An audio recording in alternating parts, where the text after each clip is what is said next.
The average household throws away 3 to 5 dead phone chargers a year, and most of them still work. That's not a soft estimate. That's the quiet tax sitting in your junk drawer right now. Today I'm going to show you the 2-minute fix that brings frayed, intermittent, only works if you hold it at a weird angle chargers, back to life for basically free.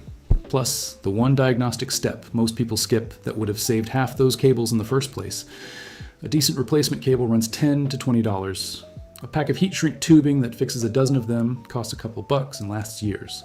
I've been running this repair on my own cables for over a year. Still haven't bought a new one. Not because I'm cheap. Because once you see where they actually fail, buying another one starts to feel a little silly. And hang on until the later section. I'm going to show you the prevention trick that stops the break from happening again, so you're not replaying this fix every 6 months like a bad sitcom. First thing, stop treating a dead charger like a mystery. Almost every charging failure comes down to one of 3 places: the wall brick, the cable, or the phone's port. People almost always blame the cable and buy a new one. Sometimes they're right. A lot of the time they're not. Myth number 1. If it only charges when I hold it at an angle, the cable is toast. Not always. That angle jiggle behavior is the classic signature of a broken internal wire right at the strain relief bend. The soft rubber collar where the cable meets the plug. Every time you yank the cord sideways off a nightstand, that bend flexes.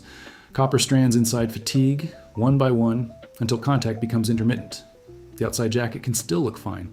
That's why people think the cable is cursed. It's not cursed. It's mechanically failed at the exact point engineers already knew would fail. Myth number 2. Tape is a real fix. Electrical tape is a band-aid. It keeps bare copper from shorting against your fingers for a week. It does almost nothing for the broken strands inside, and it peels, gums up, and looks like you lost a fight with a roll of black ribbon. Fine for an emergency overnight charge, not a repair. Myth number 3. Fast chargers die faster, so cheap cables are a waste either way. Cable death is almost never about watts. It's about bend cycles at the connector. A $5 cable and a $20 cable die in the same spot if you treat them the same way. The difference is jacket thickness and strain relief design, not some mystical fast charge curse. Myth number 4. This one wastes the most money. New cable, problem solved. If the real issue is lint packed into your phone's charging port, you just bought a fresh cable to plug into a clogged hole. Ports collect pocket fuzz like a vacuum. One compressed wad of lint is enough to keep the connector from seating fully. You get the same intermittent charge pattern people blame on bad cables. Before you cut, solder, or spend a dime, look in the port. Here's the free diagnostic that should always come first. Takes about 90 seconds. Unplug everything. Grab a wooden or plastic toothpick. Not metal, you don't want to bridge contacts, and gently scrape the walls and floor of the charging port under a bright light. You'll be disgusted. Blow it out. Try the cable again. If it suddenly charges normally, congratulations. You just revived a charger that was never dead. Do the same visual check on the cable tip and the wall brick's USB port. Dust and pocket sand kill more charging setups than people want to admit. Still dead after a clean port? Now isolate which piece failed. Borrow a known good cable and try your brick. Borrow a known good brick and try your cable. Whichever combo fails is your culprit. If you only own one of each, a cheap multimeter continuity test on the cable ends will tell you if the wire path is broken, but most people don't need that. The angle jiggle test is usually enough. If tilting the plug near the phone end kills or restores charge, the break is in that last 2 centimeters of cable. That's your repair zone. If you're still watching this deep in, you're probably the kind of person who actually fixes things instead of rage ordering another Amazon 3-pack. Subscribe if you want more of these. It's free and it genuinely helps the channel. And if you want the deeper members-only breakdowns I don't put in the regular uploads, that's what channel membership is for. All right, back to the cable. The 2-minute fix, the one that covers the most common failure without soldering. You need adhesive-lined heat shrink tubing in a diameter that slides over your connector, a lighter or heat gun, and optionally a small metal spring from a dead pen. That's it. Slide the heat shrink sleeve onto the cable before you do anything else. People forget this step and then have to cut the connector off out of pure self-inflicted tragedy.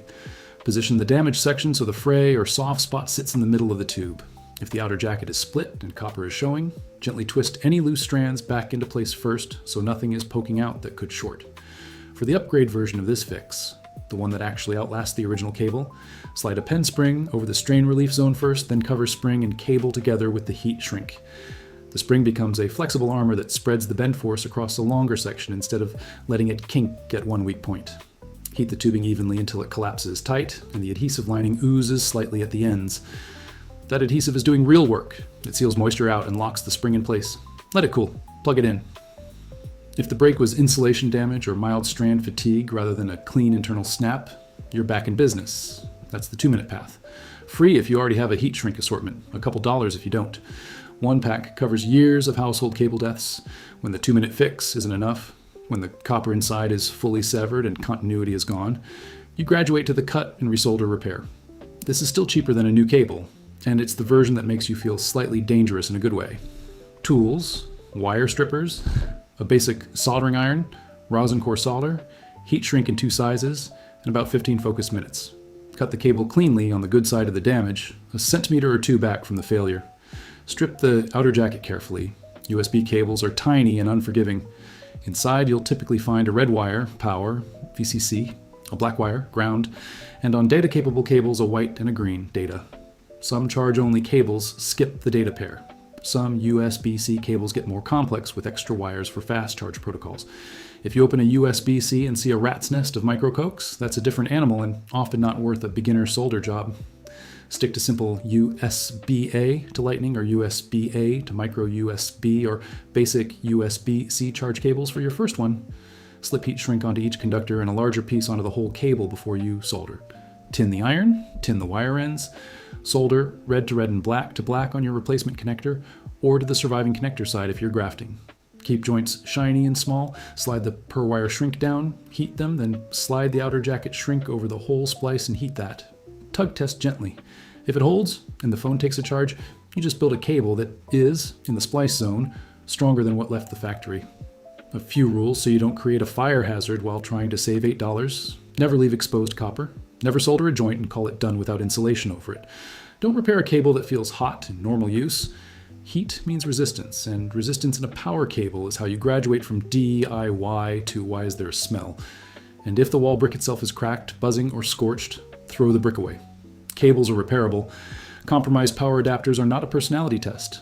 Now the cost math, because this is where the junk drawer tax gets embarrassing. Call a decent replacement cable $12. Cheap multi-packs average out around 6 to 8 per cable and die faster. Heat shrink tubing assortment, roughly $6 to $10. For a kit that will outlive your current phone and the next one. Pen springs, free, from pens you were going to throw out anyway.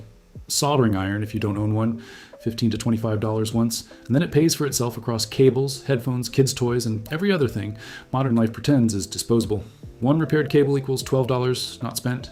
3 cables a year equals $36. Over 3 years, you're north of $100 in cables you didn't need before you count the charger bricks people also panic replace. The repair kit amortization per fix drops under $1 fast. After the second success, you're basically printing money in reverse. Here's the part that changes the long game. Prevention, so you're not stuck in repair mode forever. Never pull a cable out by the cord. Pinch the hard plastic connector. That single habit eliminates most strain relief deaths. Don't sleep with your phone charging under your pillow with the cable jackknifed at 90 degrees against the headboard. Don't leave a cable permanently bent around the corner of a nightstand like it's a doorstop. If you charge in the same spot every night, give the cable a gentle service loop, a soft curve instead of a hard crease, so the copper isn't flexing at the same molecule every single evening. Optional upgrade, if you want to get slightly obsessive. After a fresh repair, or even on a brand new cable you actually like, add the pen spring plus heat shrink armor at both ends before anything breaks. You're preloading the failure point with reinforcement. Factory strain relief is molded, rubber optimized for cost. Your spring sleeve is optimized for not failing. I've got 2 cables armored this way that have outlasted 3 unarmored ones used in the same house. Sample size of 1 household? Sure.